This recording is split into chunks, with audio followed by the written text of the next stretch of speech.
welcome back. Well, today I am joined by Cottie Petrie-Norris, our Assemblywoman, and I just wanted to, welcome you to the show, first of all. Thank you for joining us.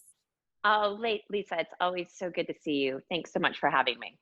Well, I always enjoy the interviews with you because you always have a wealth of information, and this time is certainly no different than any other. And there's a lot of things to cover, so why don't we just jump right in where you are actually talking about something I know we all want to hear about, and that's called flattening the curve. Yes, we've been talking about the need to flatten the curve for the past 6 months now, and I've got to say I am so pleased to be able to have some really good news to report to you and to all of our viewers. So over the course of the past week, California's positivity rate was the lowest that it's been since the start of this pandemic. And since our peak in mid-July, we've seen hospitalizations and ICU cases actually decrease by approximately 60%. So thanks to the actions of 40 million Californians who have been masking up, who have been practicing distancing, we have begun to flatten the curve. Yeah, that's great news. Great news. And we've been reporting, weekly here, keeping abreast of the numbers. And so, I like what they did with the new graphs and things. That really helps, I think, everyone understand what's going on. Now, in regards to the tiers, there was 4 different tiers, and we went from, the one to the next one, which I guess we're at the red level. Do you have any idea when we're going to jump to the next one? So we rolled out the blueprint for a safer economy. And like you said, there's 4 tiers. So the most restrictive is purple, and then red, orange, and yellow. Orange County entered into the red tier beginning last week, and we were able to open a number of new business sectors as a result of that. In order for us to move to the orange tier, we need to do 2 things. We need to keep doing all the things we've been doing. We need to continue to mask up. We need to practice distancing. The tiers are based on really 2 criteria. Number 1 is the positivity rate, and number 2 is the number of new cases across the county. And so we continue to move in the right direction. If we continue on this trend, then we should be able to make progress and move into the orange tier in a matter of 2 to 3 weeks. Okay, so let's talk about what's open now. I mean, there's been some discussion. I mean, we're all keeping a good eye on it because we all want to go out and eat dinner. And I did actually go out this last weekend or this week and found that there were a number of places that still had outdoor seating, which I think is great as long as the weather permits. But tell me what else was going on with openings. So I so agree with you. I love the outdoor dining, and I love the way that our restaurants have gotten so creative about just creating these beautiful special spaces in courtyards and on sidewalks. It feels almost European. And we do know that in all cases, outdoors is always safer than indoors. But because we are seeing a slow in the spread and a flattening of the curve here in Orange County, we have been able to open a number of sectors for indoor use. We were able to open additional retail and shopping malls. Those have some capacity constraints. So it's 25% of normal capacity, or retails and malls are 50% of normal capacity. Restaurants are operating at 25% of normal capacity with a maximum of 100 individuals. And the hope for me and for our local government partners, and certainly for all of our small businesses, is that by being really slow and gradual with our reopening, we'll be able to continue to keep this under control and continue to gradually reopen rather than have to go through a roller coaster of opening and closing. And then I know the thing that a lot of folks are watching, and there's probably parents and grandparents that are watching right now, is school opening. And a number of Orange County elementary schools are actually open right now for in-person instruction with these elementary school waivers.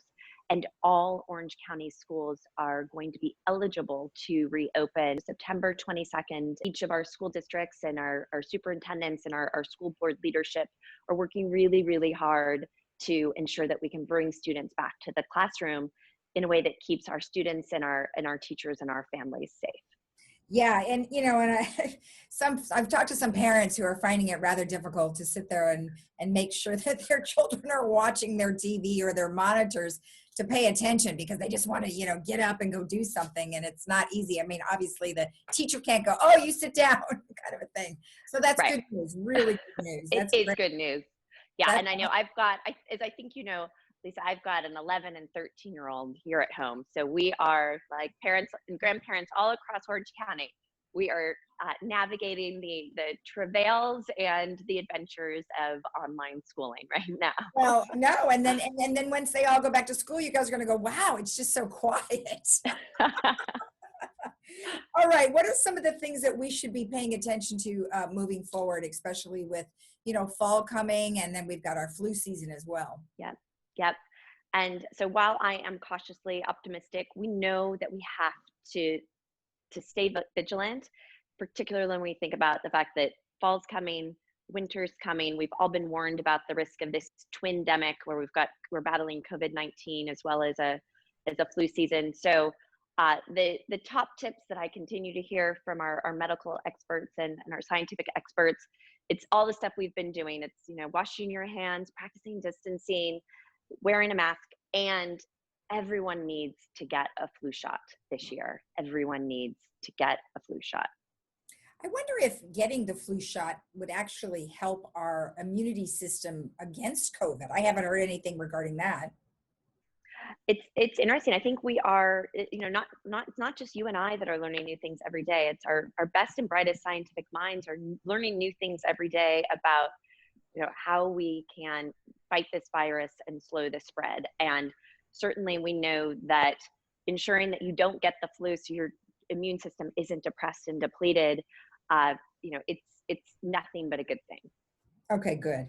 And then, wow, so the wildfires are just crazy, and we've been suffering here in Orange County because of the smoke, which is actually quite a bit better today than it has been over the last several weeks. Can you give us an update on what's going on? Yeah, as we all know, COVID-19 is not the only state of emergency that California is battling right now. We are in the midst of a historic wildfire season. Right now, there are 17,000 firefighters here in California on the front lines battling 25 major fires. We've already seen 3.4 million acres have been burned. That's bigger than the state of Connecticut, Lisa. And we're just at the start of this wildfire season. So we've been really blessed and really fortunate so far in Orange County that while we certainly have seen the effects of the smoke and the air pollution, we have not seen a major fire here in Orange County. And I know that our local firefighters and the Orange County Fire Authority, they are on high alert because we're really just at the start of this wildfire season. Well, right. And I did notice that there might be a cooling trend, but 3 Yeah. days isn't really going to do it. You need to have weeks of cooling. So to be prepared, there are a number of different things. I mean, some people don't necessarily have to worry about it because they're not near areas of fire, but nonetheless, you still have to be prepared for emergencies. So what are some things that your office wants everyone to know? Yeah. Well, and a large part of South Orange County is in what's called the wildland urban interface. And I sat down a couple of weeks ago with the chief of the Orange County Fire Authority, Chief Fennessy. And for me, the big takeaway is that we all need to take steps to be prepared. And there were really kind of two top tips that he left us with. Number one is create defensible space around your home. So, that means removing dry brush, removing dry shrubs, removing anything that is in effect just fuel for these fires. So that's number one. And then number two is making sure that you've got your go bag ready. And so a go bag is a bag that has all of your important documents along with enough food and water to last you 48, 72 hours. something that you can literally just grab if you get that notice from our emergency services that you need to evacuate. And the Orange County Fire Authority, on their website, which is ocfa.org, they've got some great information about how people can take practical steps, both to defend their homes and also to prep their go bag and be ready and be prepared. Okay, that's great. Good information. And then lastly, just real quick, I know there were a number of things that you guys did to help with COVID and PPEs and a variety of other things. Can you touch just real quickly on a couple of those things that you guys did? So Lisa, we wrapped up our legislative session at the end of August. And as you rightly said, so much of the focus was on COVID response and recovery. In light of the COVID-19 pandemic, we have seen so many renters and homeowners who are on the brink of eviction or foreclosure. So we took action to create new protections to keep people in their homes. I was also really proud to champion legislation to ensure that we've got emergency supplies of personal protective equipment for our nurses, our doctors, and first responders. And as part of the 2020 budget, my colleagues and I fought really hard to ensure that we were preserving investments in really important programs for our seniors. And I'm pleased to share that we were able to preserve those investments. So we preserved funding for Meals on Wheels, funding for in-home supportive services, and funding for the expansion of Medi-Cal benefits, amongst a number of other programs. Okay, well, excellent. Well, thank you as always. You always, like I said, you always have lots of great information. I appreciate it. And we will see you again. Well, Lisa, thank you again for having me. It's always wonderful to catch up. And for the folks at home, please know that my office is always here to help. You can reach us on 949-251-0074. You can visit our website or just Google Cottie, C-O-T-T-I-E. And don't hesitate. We're here on the phone, on email, and we've even got new Zoom office hours. So we look forward to connecting. All right, excellent. Thank you again. Okay, thanks, Lisa. And we'll be right back after this.